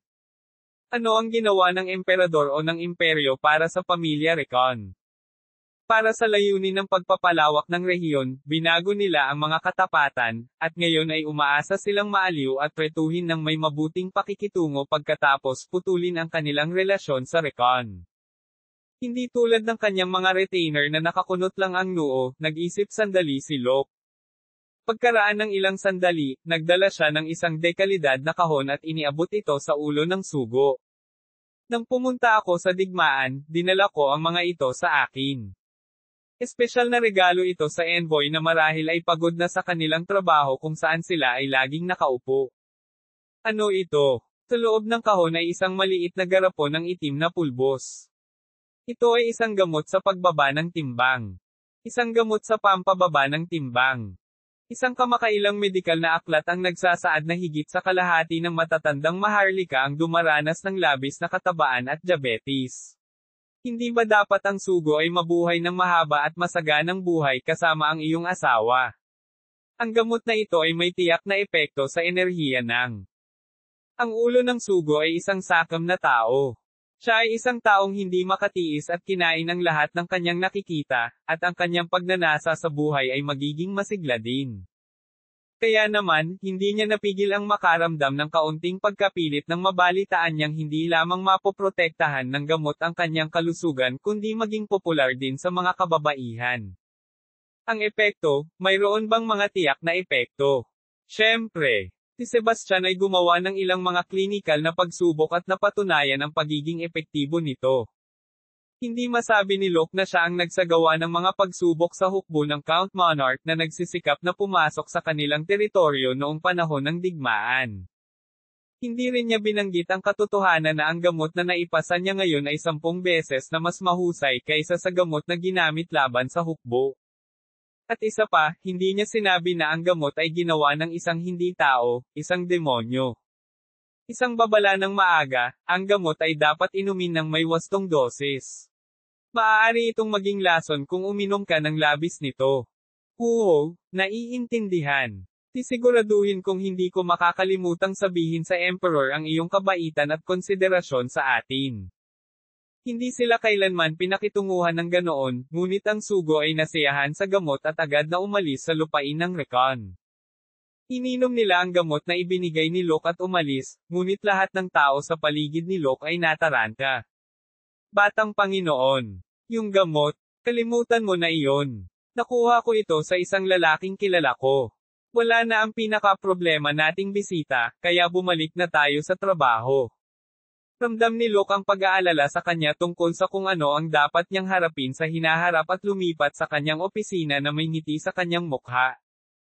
Kabanata 88, Pagtanggap ng kahilingan sa pagpapalista 3. 3 araw pagkaalis ng sugo. Nang handa na siyang umalis sa Panginoon, tumayo si Locke sa harap ng bagon at nakipagkamay bago umalis. Butler Hans. Itinalaga kita bilang kinatawan ng Panginoon, at hinihiling kong pangalagaan mo ang ari-arian habang wala ako. Learn more. Huwag kang mag-alala, mangyaring umalis ng ligtas, batang Panginoon, tugon ni Hans. Namumula ang mga mata ni Hans. Siya ang nagpalaki at nag-aalaga kay Locke mula pagkabata sa ngalan ng mga dating Panginoon. Mapapaluha na siya na para bang ipinadala ang sarili niyang anak sa larangan ng digmaan. Hindi ba masarap kumuha ng mas maraming escort? Nag-aalalang tanong ni Rogers kay Locke habang nakikipagkamay. Ang tanging escort ni Locke ay si Philip. Napailing si Locke sa pag-aalala ni Rogers. Ang isa pang kabalyero sa estate ay nangangahulugan ng ibang tao na magbabantay sa lugar. Huwag kang mag-alala sa akin, kaya kong alagaan ang sarili ko. Kung magagawa niya ang gusto niya, mas pinili ni Locke na iwan na rin si Philip. Gayunpaman, ang mga retainer ay ganap na laban dito, at iyon ang dahilan kung bakit siya nagpasya na kunin si Philip. Anyway, binati niya ang mga retainer at ang huli ay si Prinsesa Reyna. Babalik ako, sabi ni Locke. Panipi kuwit panipi. Sa pamamaalam na pahayag ni Locke, gustong magsalita ng mga labi ni Reyna ngunit wala siyang masabi. Narinig niya sa sulusalo ng tagumpay na si Locke ay magpapalista. Gayunpaman, siya mismo ay hindi nagsalita tungkol dito at inilaan ang kanyang sarili sa trabaho. At dahil napansin niyang nagdesisyon si Locke na umalis, ayaw niyang abalahin ang oras nito na ipinuhunan nito sa pagpaplano ng ari-arian. Naisip niya na ang paggawa ng ipinagkatiwala at itinuro sa kanya ni Locke ay magpapagaan sa kanyang isipan. Ngunit nang aalis na si Locke, sumambulat ang kanyang kalungkutan, panghihinayang, at kalungkutan. Young Lord, gusto ko talaga na huwag kang umalis. Reyna, nagkaroon ako ng magandang buhay salamat sa iyo, batang Panginoon, isang bagong pagkakataon din. At ngayon aalis na ang batang Panginoon. Kung may nangyaring masama, natigil kaagad ang sinabi ni Reyna. Hinayla siya ni Locke sa kanyang mga braso. Dahan-dahan niyang pinunasan ang mga luha sa mata nito. Ikaw ay isang babaeng may espiritu. At ikaw ay mas malakas kaysa sinuman. Young Lord, maniwala ka lang sa araw na babalik ako. Mangyaring maniwala at maghintay para sa akin. Ipinagkatiwala ni Locke kay Reyna ang lahat ng merito ni Kirillov, ang mga minahan, at ang gigants. Dahil alam niya ang kanyang mga nakaraang pakikibaka, siya ay isang mas maaasahang kandidato kaysa sa mga retainer. Nakita ni Reyna ang mga mata ni Locke na nagpakita ng pananampalataya, maya-maya'y may hinugot siya mula sa kanyang manggas. Ito ay isang maliit na kwintas na may locket sa hugis ng isang maliit na shell, sa nakapaloob na shell ay isang pilak na hibla ng buhok na pag-aari ni Reyna. Ito ay kaugalian ng aking bansa. Ginagawa daw ito ng mga babae ng Volga para mabantayan ang kanilang kasintahan. Ang buhok daw ay naglalaman ng kalooban at pag-asa. Ibinigay ni Reyna ang kadena na nagbabantay kay Locke. Sa sandaling ibigay niya ito, naramdaman ni Locke na may napakalakas na bagay na bumalot sa kanya. Hindi ito mana, at hindi rin ito isang banal na puwersa. Isang bagay na hindi maipaliwanag ang naramdaman niya kay Reyna noon, ang lakas ng kalikasan. Hindi pa niya naiisip kung bakit may kakaibang puwersa ang nararamdaman kay Reyna minsan. Kailangan kong malaman ito sa sandaling bumalik ako. Gumiti si Locke at binitin ang guard na binigay ni Reyna. Hinalikan niya ang likod ng kamay niya at sumakay sa karwahe. Pagkatapos ng huling pagbati, gumalaw ang bagon at nagsimulang bumilis. Panginoon, magkaroon ng magandang panahon. Bumalik kang ligtas. Patuloy na kumakaway si Locke hanggang sa hindi na makita si Reyna at ang mga retainer. At nang mawala sa kanyang mga tingin ang magkakaibigang mukha, tumingin siya sa norte kung saan siya patungo. Ang Baroque Imperial Family at ang Veritas Magic Tower. Ang kanyang mga mata ay dumapo sa mga kaaway, ang mga mata ay nagniningning na mas maliwanag at mas nagniningning kaysa dati. Kabanata 89, ang pagkakakilanlan ng Lich Isa. Ang isang malalim na lambak sa hilaga ng Volga Republic ay isang malaki at kahangahangang magic tower na gawa sa itim na bato. Ang pangalan ay Dark Moon. Ito ay ang parehong pangalan bilang isang organisasyon, at mayroong daan-daang warlocks at ang kanilang mga apprentice. Kahit na sila ay mga warlock, ang presensya ng Magi ay nagmukhang napakadeboto nila. Nagniningning ang mga mata sa kuryosidad at lakas, hindi lang kaguluhan at kabaliwan ang nandoon. Mayroong silid ng Meister sa itaas na palapag ng Dark Moon Tower, kung saan nagtipon ang mga warlock. Kahit na gabi na, si Meister at isang warlock ay seryosong nag-uusap sa isang maliwanag na silid. Gumagamit siya ng dark magic at kilala niya si Erenes. Oo, ayon sa mga salita ng Dark Elf na si Hyren, at kung ano ang naintindihan ko, iyon nga. Sa sagot ng warlock, nilunok ni Meister Johas ang kanyang dere. Kung gayon ay tiyak na kamag-anak siya ni Simon. Ilang araw na ang nakalipas, may narinig silang balita mula sa kanilang mga kapanalig na diwata. Ang batang Panginoon ng Recon Viscount sa imperyo ng Baroque ay marahil ay umuunlad sa gawain ni Simon. Noong una, akala ng lahat ay biro lang. Mahigit 500 taon na ang nakalilipas, ang unang tao na tumalo sa warlock ay ang mandirigmang Recon. Ngunit mapipili ba ng kanyang mga inapo sa lahat ng iba pang warlock na sundan ang makapangyarihan at sikat na landas ni Simon? Ito ay tunog bilang walang katotohanan bilang isang kobold na isang Ninth Circle healer. Ang problema, gayunpaman, ay maaaring may posibilidad, kaya ang kanilang mga alagad ay ipinadala upang siyasatin ito ng palihim. Hindi ba't maraming usapan tungkol sa pagkawala ng kanyang mga gamit pagkatapos ng pagkamatay ni Simon? Pagkatapos ng kamatayan ni Simon, sinubukan ng mga warlock ng Darkness Magic Tower ang kanilang makakaya upang tugisin ang kanyang mga gamit. Maraming libro at materyales ni Simon ang nawala, kasama na ang Black Magic Book na lagi niyang daladala. Sa oras na iyon, maaaring mahanap ni Recon at ng iba pang mga tao ang mga bagay at inalis ang mga ito, anuman ito, tila winasak sila ng mandirigman ng palihim. Magpadala ng mga elder ngayon sa Recon Estate at bawiin kaagad ang mga gamit ni Simon. Nang makita si Johas na namula ang mukha sa galit, sinubukan siyang pakalmeyan ni Suha. Kumalma ka, Meister. Nang marinig ang ulat mula kay Hyren, sinabi ni Erenes na maaari siyang maging inapo ni Simon. Learn more. Angkan ni Simon. Natutunan lang ng lalaking iyon ang lahat sa diary ni Simon at sa kanyang Black Magic Book. Kami lang ang tunay na inapo ng Black Sage, Simon. Ang Dark Moon ay ang Descendant Magic Tower ng Darkness Magic Tower, na itinayo mismo ng warlock na si Simon.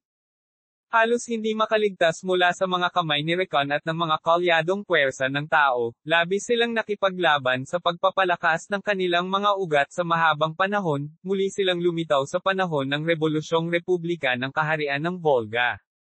Siyempre, iilan lang sa mga opisyal ng gobyerno ang nakakaalam ng kanilang hitsura. Sa anuman ang sitwasyon nila, halos mabawi nila ang dati nilang status bilang Darkness Magic Tower. Si Meister Johas ay isang 8-circle warlock, at ang Magic Tower ay may hanggang 20 elder na may 6 at 7 circle. Malaki ang tiwala nila na sa kanilang kasalukuyang kapangyarihan, kaya nilang labanan ang Veritas Magic Tower, at hindi sila matatalo sa one-on-one na laban. Higit pa rito, nag-iisa si Simon sa buong buhay niya. At hindi siya nagpalaki ng sarili niyang mga alagad. Kaya pagkatapos niya paano na si Sir Erenes? Kahit totoo ang sinasabi mo, mas mabuting sundin mo.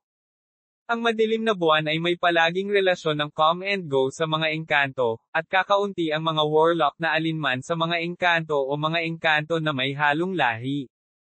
Kung narinig ng mga diwata ang mga salita ng Meister, tiyak na lalaban sila sa kanya.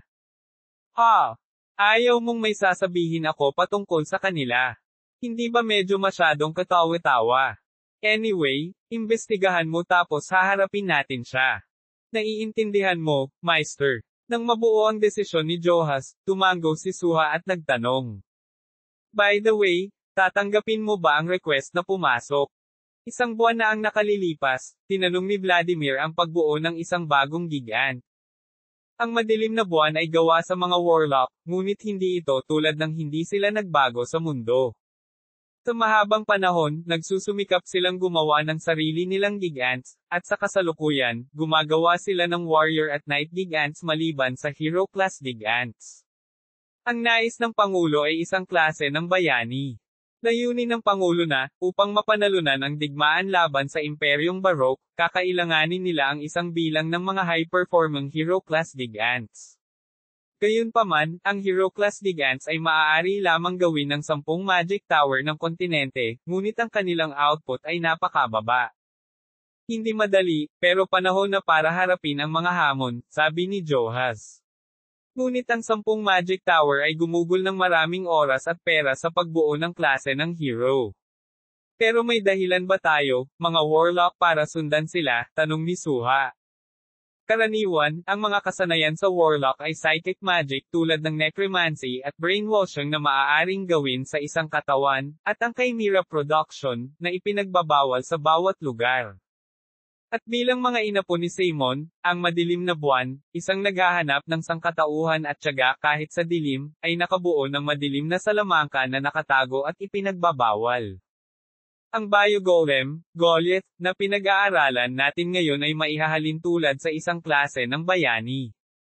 Hindi ba mas mabuting humanap ng mga paraan para mas produce ang mga ito kaysa mag-aksaya ng pera, oras, at human resources? Tanong ni Suha dahil sa curiosity. Siyempre, tama rin ang iniisip mo.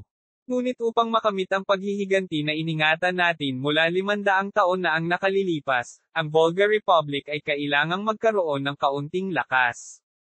Para mangyari iyon, kailangan nating dagdagan ang gigant power, tugon ni Johas.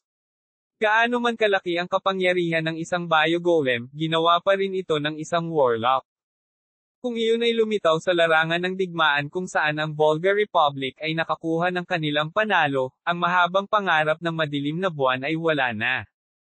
Ang huling layunin ng Magic Tower ng Darkmoon ay ang paghihiganti na hinahangad nila 500 taon na ang nakakaraan. Noong panahong iyon, brutal na pinatay ng mga puwersa ng tao ang kanilang mga nakatatanda na palihim na nag-aaral ng dark magic. Upang makaganti, kailangan nilang makipaglaban sa buong mundo.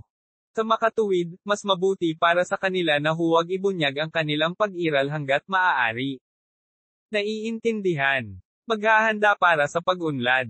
Sa parehong oras na ibinigay ang sagot, si Suha ay lumipat sa labas ng silid. Biglang yumanig ang sahig na parang lindol. Maya-maya, napatalon si Johas sa kinauupuan matapos basahin ang napakalaking mana na naramdaman niya mula sa harap ng gate. Ito na. Sa sandaling iyon, ang katawan na natuto ng dark magic, ay hindi napigilan na bumalik. Kabanata 10, ang pagkakakilanlan ng Lich 2. Q. Hindi ko alam na dito ka pala nagtatago, may nagsalita. Sa isang burol kung saan matatanaw ang Darkmoon Magic Tower, isang wizard na may gray na robe ang ngumisi habang nakatingin sa Magic Tower na nilalamon ng kadiliman. Kung halos hindi siya nakaligtas, magtatago ba siya na parang daga at maglalakas loob na nakawin ang mga blueprint ng isang bagong gigant na binuo ko sa aking Magic Tower? Buburahin ko ang bawat bakas mo ngayon sa mundo. Matalas ang kanyang mga ngipin gaya ng dati, itinaas niya ang kanyang kanang kamay sa langit. Madilim na butas. Habang sinisigaw niya ang spell, isang madilim na enerhiya na kahawig ng isang kalaliman ang lumitaw sa kanyang daliri. Ang madilim na enerhiya ay nagsimulang lumaki hanggang sa laki ng ulo ng tao. Inilipat ng wizard na may kulay abong damit ang dark energy ball sa Darkmoon Tower. Boom! Sa sandaling tumama ang madilim na enerhiya sa Magic Tower, lahat sa loob ng 30 metrong radius ng enerhiya ay mabilis na sinira ang tore at sinipsip ang alikabok na nilikha ng banggaan. Hindi lang ang Magic Tower, pati na rin ang mga taong nasa loob nito, nagwatek-watek kaagad at namatay. Walang paraan na maalis niya ito kung hindi niya nakuha ang bagay na kailangan niya. Ang wizard na nakasuot ng gray na damit ay nag-teleport sa kanyang sarili sa pangunahing pasukan ng Magic Tower. Mula doon, binalak niyang unti-unting sirain ang tore. Ano yon? Manghihimasok. Ang mga gwardya ng Magic Tower, na nagulat sa biglaang pagsabog, ay nakahanap ng isang wizard na may kulay abong damit at hinugot ang kanilang mga espada. Ang lakas ng loob mong itutok sa akin ang espadang iyan, mamatay ka. Habang itinaas ng Grey-Robed Wizard ang kanyang mga kamay, 12 ng maitim na bala ang nabuo sa kanyang kamay at sinalakay ang mga sundalo. Koak! Yua! Akbang, umatras! Wala tayong laban sa kanya, sigaw ng isa sa guard. Noon lamang nalaman ng mga sundalo ang pagkakakilanlan ng ninakawan ni Grey at sinubukang umatras. Gayunpaman, ang madilim na apoy na dulot ng lalaking nakasuot ng kulay abong damit ay nawasak hanggang sa buto. Itinaas niya ang kaliwang kamay sa langit matapos linisin ang mga nakakaabala na gwardya. Nagsimulang mabuo ang madilim na enerhiya sa dulo ng kanyang kaliwang kamay. Sa sandaling iyon, kumigit-kumulang 20 katao ang lumitaw sa kanyang harapan. Tumigil ka. How dare you pumunta dito at kumilos ng ganito? Ang mga nagpakita ay si Meister Johas at ang iba pang matatanda ng Darkmoon Magic Tower. Ang bawat isa na nakatulog o nag-aaral ay nadama na may isang bagay na hindi tama at nagmamadaling tingnan kung ano ang nangyayari. Nagpakita ang mga hari. Nang makita sila, pinagtawanan sila ng lalaking nakasuot ng kulay abong damit. How dare you? Pinigil ni Johas ang pagtatangka ng isang matanda na hawakan siya. Tiningnan ni Johas ang lalaking may kulay abong mukha at ang lakas sa kanyang mga daliri. Sa malamig na tono, tinanong niya. Hindi ba ikaw si Pierre, ang elder ng Veritas Magic Tower? Kailan ka natuto ng dark magic? Itinuring ng madilim na buwan ang mga executive ng Veritas Magic Tower bilang isa sa kanilang mga pangunahing kaaway. Halika, sabihin mo sa amin. Anong natutunan mo? Naisip mo ba kung ano ang iisipin ng mundo kung ito ay lumabas sa mundo? Ang Veritas Magic Tower, isa sa 2 Magic Tower na nangunguna sa white magic ng mundo. Kung malalaman na ang mga matatanda ng parehong tore ay nag-aaral ng dark magic, ang magic system ng kontinente ay mababaligtad. Huhuho, nakikita mo ba si Pierre sa mga mata na ito? Sa mismong sandaling iyon, nagsimulang manginig ang mukha ng lalaking nakasuot ng kulay abo, at ang mukha nito ay hindi kay Pierre. Nagulat si Johas at ang iba pang matatanda sa kanilang nasaksihan. Sa sandaling nag-transform ang lalaki, ang mga alon ng mana ay nagsimulang magbago ng kakaiba. Ang alon ay tiyak na hindi white magic, at walang warlock ang makakaugnay dito. Hindi, ito ang uri ng mana na hindi posible para sa isang tao. Ikaw, ano ang iyong pagkakakilanlan? Ikaw ba ang demonyong tinawag ng mga mapagkunwari na maharlika ng Veritas Magic Tower, o? Hindi napigilan ni Johas ang malunok. Isang matanda na nasa tabi niya ang biglang nagmagic sa lalaking nakasuot ng kulay abo. Mamatay. Black Spear. Ang matanda ay isang 7 circle warlock, isang taong nakasentro sa digmaan. Sa klasifikasyon, isa siyang war mage. Dalubhasa siya sa attack magic at defense magic, pangunahin ang pisikal na pinsala, at ang kanyang pag-atake ay maaaring magdulot ng sapat na pinsala sa isang kalaban, kahit na ito ay ang Diablo mismo. Sa katunayan, noong nakaraan, natalo niya ang mga demonyo na tinawag ng summoning magic. Gayunpaman, ang itim na sibat ay hindi lumapit sa lalaking nakasuot ng kulay abo at nawala na lamang. Nako, iyan ay anti-cancel na dalubhasa sa dark magic. Ang anti-cancel ay isang high-level 9 circle white magic. Walang wizard sa loob ng nangungunang 10 magic towers na maaaring gumanap niyan. Tapos, siya ba? Habang iniisip niya ang pagkakakilanlan ng kanyang kalaban, itinaas ng lalaking nakasuot ng kulay abo ang kanyang kanang kamay at itinuro ang matanda na katatapos lang umatake sa kanya. Biglang samuka ng dugo ang matanda at natunaw na parang kandila. Bagamat pilit nilang pinipigilan ang kanilang galit sa lalaking nakasuot ng kulay abong lalaki dahil sa pagpasok sa kanilang mahiwagang tore, hindi na napigilan ng mga mata ni Johas ang sarili, hindi man lang matapos nilang masaksihan ang pagkamatay ng kanilang junior. Ganoon din sa iba pang matatanda. Ikaw, hinding-hindi kita mapapatawad sa ginawa mo. Kailangan mong tanggapin ang iyong kapalaran, Koa. Inihagis ng lalaking nakasuot ng kulay abo ang madilim na enerhiya na nasa kaliwang kamay kay Johas at sa matanda na tumatakbo palapit sa kanya. Habang papalapit sa kanila ang napakalaking mahika na nagpasabog sa Magic Tower, ginawa ni Johas ang lahat para maglagay ng defense magic. Shadow Shield. Sa sandaling iyon, nagsimulang mamaga ang isang anino sa kanyang paanan at humarang sa harapan ni Johas at ng mga matatanda. Hindi lang iyon. Kung titingnan sa kapal nito, hindi lang isang patong ng kalasag ang ginawa ni Johas. Ito ay 2 hanggang 3 layer ng Shadow Shield. Boom! Sa sandaling tumama ang madilim na enerhiya sa Shadow Shield, ang tunog ng rumaragas ang bagyo ay tumaas sa lahat ng dako. Sa madilim na enerhiya na dumurog at sumisipsip sa lahat ng nasa paligid nito, nakatiis ang Shadow Shield ni Johas. Ang mga shockwave, na nagmula sa banggaan ng 2 magic, ay nagpapataas ng alikabok sa kanilang paligid. Hindi nagtagal ang banggaan ng 2 makapangyarihang magic na iyon. Gayunpaman, para sa mga nakasaksi nito, napakatagal. Biglang narinig nila ang paghihirap ng isang taong nahulog sa lupa. Kuwak! Kuk! Kuk! Si Johas iyon. Sa kabila ng pagiging isang 8 circle magic warlock, napaatras siya.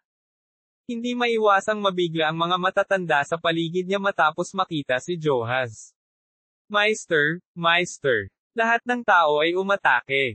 Nang matalo si Johas, agad na sinalakay ng matanda ang inaakalang Pierre. Kanya-kanya nilang sinalakay ang lalaking nakasuot ng kulay abo gamit ang sarili nilang dark magic. Hahaha. Ay nako, papatayin ko kayong lahat ng sabay-sabay. At pagkatapos ay gawin kayong lahat sa isang leech. Malakas ang lalaking nakasuot ng kulay abo. 6 na 7 bilog na warlock at 14 na 6 na bilog na warlock ay hindi natalo ng sabay-sabay. Gayunpaman, nagpapalit-palit siya ng white magic at dark magic para pagtawanan sila. Sa sandaling namatay ang mahigit 10 katao, naging asul ang kulay ng mukha ni Johas. Hindi pwede. Ang lalaking iyon ay. Kumbinsido si Johas kung sino ang lalaking nakasuot ng kulay abo. Isang ipokrito na year-okan ang mga warlocks taon na ang nakakaraan. Ang mga nahulog na nilalang na nahawakan ng kapangyarihan ng kadiliman ay palaging may maruruming pagnanasa. Nasa harap man ng kanyang mga mata ang kalaban, ang mga mata ni Johas ay napuno ng takot kaysa galit. Kung magpapatuloy ang mga bagay na ganito, mamamatay ang lahat. Kailangan nating gumawa ng ilang hakbang para maiwasang mangyari iyon. Nakakatakot ang lalaking nakasuot ng kulay abo. Bawat pag-atake niya laban sa mga matatanda ay isang 8 circle magic. Hindi lamang siya magaling sa white magic, ngunit ang kanyang dark magic ay nasa pinakamataas na antas din. Ang kanyang takot ay nagsisisi sa kanya na hindi siya nagpakilos ng mga puwersa mula pa sa simula. Kaaak. Paanong ang halimaw na iyon? Hindi, dragon ba siya? Ang mga matatanda, na sumalungat sa lalaking nakasuot ng kulay abo, ay nakadama ng parehong pagkabigla at takot. Kung titingnan lang nila ang husay ng lalaking nakasuot ng kulay abong lalaki, ito ay nagpapaalala sa kanila ng panahong hindi pa extinct ang mga dragon. Isang lahi ng mga dragon na biniyayaan ng mana. Ang isang dragon ay maaaring gumamit ng 10 bilog na magic, at ang ancient dragon ay maaaring gumamit ng magic sa paligid ng 12 bilog. May mga warlock na malayang nakakagawa ng dark magic na parang itim na dragon. Habang ang mga tao ay puno ng pagmamataas at pagnanais para sa kapangyarihan, ang mga dragon ay pumasok sa landas ng pagkalipol. Ang huling dragon, si Tiamat, na nalungkot sa pagkawasak ng kanyang lahi, ay nagpasa ng kapangyarihan at mahika sa mga inapo ng ilang tao. Ang mga inapo ni Tiamat ay tinawag na Dragon Eons, at ang verbal magic ng mga dragon ay nagpatuloy sa pamamagitan nila. Naglaro ako ng maayos, kaya dapat ko bang tapusin ito ngayon? Ang lalaking nakasuot ng kulay abo ay tumingin sa mga matatandang nakapaligid sa kanya at nagsimulang magsagawa ng mahika. Tumaas ang dark energy malapit sa kaliwang kamay niya. Ang mga matatanda ay bigo sa pagkakaiba sa kapangyarihan. Natakot sila sa mangyayari. Kung mapipigilan mo ito, hahayaan kong mabuhay kayong lahat. Sa mga salitang iyon mula sa lalaking nakasuot ng kulay abo, sumigaw si Johas sa mga matatanda. Hindi ka pwedeng mamatay ng ganito. Pagsamasamahin nating lahat ang ating lakas. Hindi lang sila salita. Ang maitim na mahika ay maaaring aktwal na tipunin upang lumikha ng isang mas malakas na mahika. Ang mga matatanda ay tumingin sa kanyang direksyon pagkatapos makinig sa kanyang mga salita. Lumapit sila sa kanya at ipinatong ang mga kamay sa balikat niya. Nagsimula silang bigkasan ng isang espesyal na spell na may selyo. Naramdaman ang kapangyarihan ng mga matatanda na pumasok sa kanya, ipinakita ni Johas ang pinakamakapangyarihang mahika na maaari niyang ihayag. Chaos Strike. May itim na ilaw sa kanang kamay ni Johas at puting ilaw sa kabilang kamay. Habang sila ay nagtitipon, ang dalawang ilaw ay nag-shuffle, na naglalabas ng isang kakila-kilabot na enerhiya. Mamatay ka, halimaw ka. Ang kaguluhang welga, na lumabas mula kay Johas, ay lumipad patungo sa lalaking may kulay abong damit. Ngumiti lang ang lalaking nakasuot ng kulay abo at ipinutok ang dark energy, na nasa kanyang mga kamay, patungo kay Johas. Kuha! Nang magbanggaan ang dalawang mahika, nagkaroon ng mabangis na shockwaves at pagsabog, na parang sumabog ang araw sa kalangitan. Kaka! Kuwawak! Kaw! Ang matanda kasama na si Johas ay tumalsik ng dugo sa sahig at natamba. Magulo ang kanilang mga katawan, at tumigil ang itim na bilog sa kanilang mga puso dahil sa gulat. Kuko, akala mo mapipigilan mo ang Black Abyss ko gamit ang munting magic trick mo. Nako, ang aking ninuno. Tumingin si Pierre kay Johas at sa kanyang desperado na ekspresyon na may ngiti. Ito na ang wakas. Sa sandaling matapos ang kanyang mga salita, 12-12 ng maitim na bala ang gumalaw mula sa kanyang kamay at lumipad patungo kay Johas.